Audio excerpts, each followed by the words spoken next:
pushing ahead with an effort to support and contribute to ongoing national and statewide conversations about how to bring about change to our criminal justice system. As part of that, we're proposing sweeping policy reforms, both as recommendations that can be acted upon immediately and as part of an effort to engage with legislators to improve our laws. Our proposals are based on experience here at the California Department of Justice, including through pattern or practice investigations and collaborative reform initiatives. These proposals, reforms are largely aimed at, 1, improving use of force procedures, addressing issues around bias in policing, and increasing accountability and transparency. And they build on current and emerging research, best practices, national standards, and community expectations. First, in the area of use of force, we're calling for a series of reforms that draw from our previous recommendations made to the Sacramento Police Department and largely align with the current 8 Can't Wait nationwide campaign.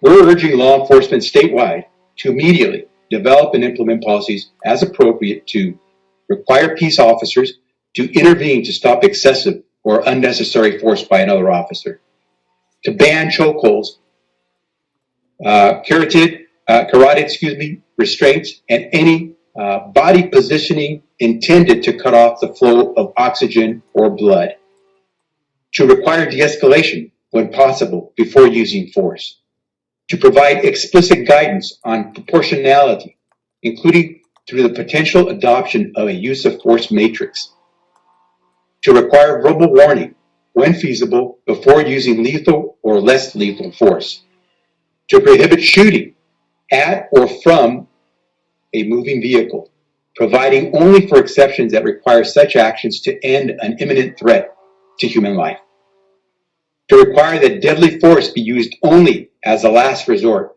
when reasonable alternatives have been exhausted or are not feasible, and to discontinue bite and hold canine techniques in favor of circle and bark, where police dogs are trained and deployed to alert by circling and barking at a suspect until the handler takes control.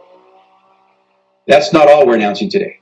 In addition to reforms on use of force, we're pushing ahead on significant plans to support or sponsor legislation that works to decertify police officers for serious misconduct, including provisions requiring law enforcement agencies to complete investigations even after a peace officer leaves that department, expand reviews of law enforcement policies and practices by enhancing the California Department of Justice capability to review and proactively help law enforcement agencies across the state reform their policies and practices to align with community needs, to require policies and training on bias by proxy, which occurs when a person calls the police and makes false or ill-informed claims about the individuals they are biased against, something we again recently saw in a highly publicized incident involving a woman in New York who blatantly threatened violence against a person of color through a call to the police.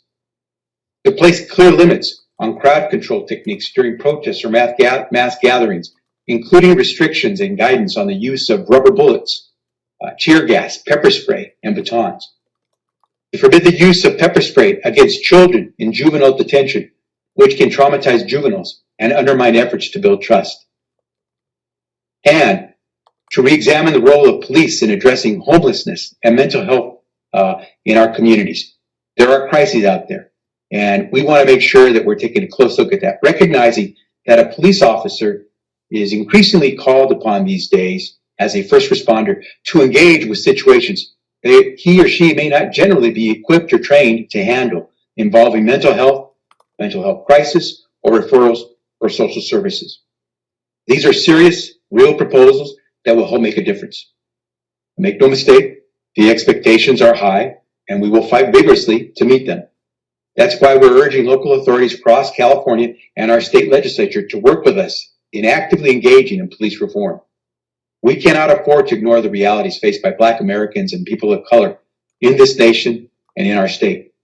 With Americans across the country standing up against injustice and racism, we have been called to reckon with the systemic failures that cause and allow police misconduct to perpetuate.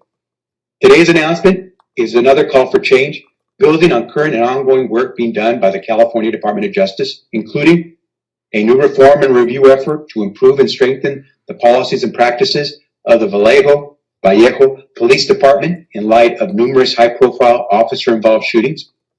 Our work with the Sacramento Police Department, which was the launching point for many of these reforms today, and with more ahead in the coming weeks in our phase 2 of that report to Sacramento Police Department. With a pattern of practice investigation into the Kern County Sheriff's Office and the Bakersfield Police Department, as well a collaborative review initiative with the San Francisco Police Department, taken on because of the Trump administration's abdication of police reform efforts.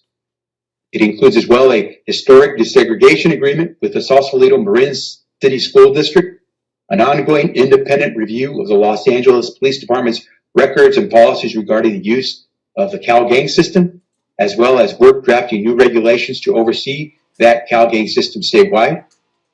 It includes a settlement to curb inequities committed against students of color and students with disabilities at the Stockton Unified School District.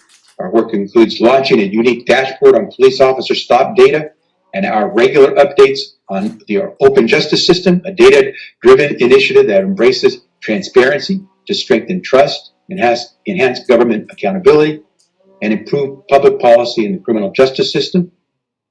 And we're fighting to defend California's reformations of the felony murder rule. And we've been widely successful so far to date. We're pushing back against convictions where lawyers held extremely racial animus towards their client's racial group, protecting the right of those individuals to effective counsel. We're defending the right to habeas corpus protections for people on death row. We're fighting for bail reform and pushing back against excessive fees and penalties that people can't afford. And today I'm announcing that my office will send Department of Justice investigators down to Palmdale, California, to engage in the investigation of the hanging death of Robert Fuller on June 10th, 2020. We are doing all of this and much, much more.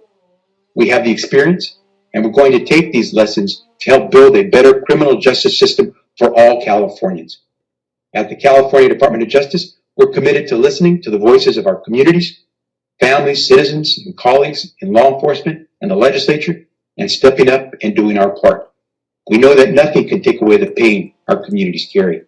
But as we confront these dark times, we have to remember America is at its best when we come together to demand justice. We hope you will join us in this effort to make California a shining example of what can be done, and when we all work together, it can get done well.